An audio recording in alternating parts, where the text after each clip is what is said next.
I'm number 268. Well, that's the number they stapled into my ear when I was born on the dairy farm. I don't have a name, but today I'm going to share my story. I've heard that most people have been taught that we are these magical milk machines that live on rolling green hillsides, producing an endless supply of milk for people to enjoy. Well, that couldn't be farther from the truth. I want to share with you what my life is really like, and what it takes to get my milk into your glass. Okay, let me rewind to the beginning. When I was born, I had only a few hours with my mom before a man came and dragged me away from her. She let out anguished bellows from behind the metal bars that kept her from coming after me, watching in distress as they violently yanked my newborn body away. This is the first thing I experienced in life. Apparently they do this because I'm not allowed to continue drinking my mother's milk, and instead they package it up and they sell it to you. I was dumped into a tiny, isolated pen. Since I'm not allowed to drink my own mother's milk, they fed me a milk replacement formula, but they only came to feed me twice a day.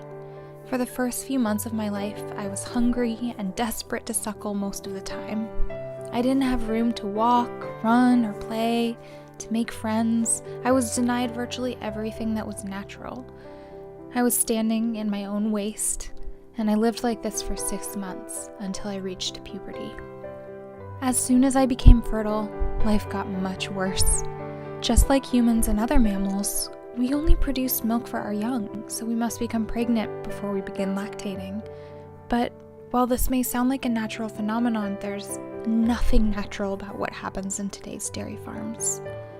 I was put into what they call a rape rack and was forcibly impregnated by a human using artificial insemination. Like so many other females in the dairy industry, I was violated and exploited for my reproductive system.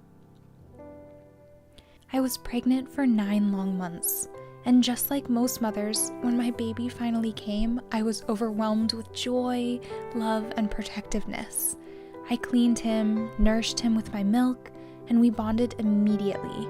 His small body was snuggling against mine to keep warm in the night. He was perfect.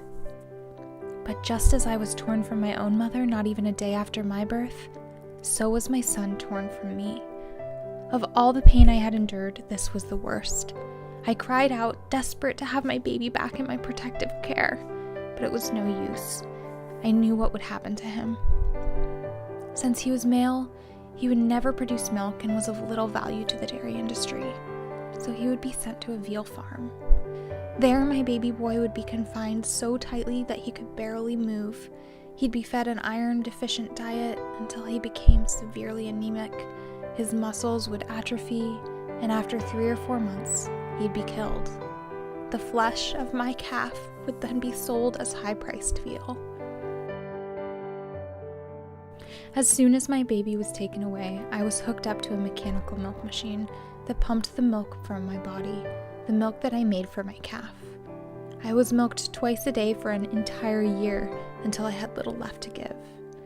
By that point, my udder was swollen and infected with something called mastitis. Lots of the cows around me had it, and it was incredibly painful. After that year, the traumatic cycle began all over again. I was again forcibly impregnated, and again suffered the heartbreak of losing another child, and again had to endure months of mechanical milking. This cycle continued every single year of my life until now. I'm just 7 years old, still an adolescent considering I can live to be 25 or 30 years. But I'm tired, I'm weak. My milk production levels are falling, and according to the men, I'm all used up and no longer profitable to the farm. This morning, the men loaded me onto a truck with dozens of other cows, and that brings me to now. We're bumping along the road, and I know where I'm headed. When cows are taken away, they never come back. I've heard the men joking about how we'll be sent to slaughter and our bodies will be butchered for meat, most likely for hamburgers. I just want to leave you with one plea. Please, leave our milk for our babies and stop supporting industries that exploit us from profit. If sharing my story can spare even one cow from this life of misery, maybe this won't have all been for nothing.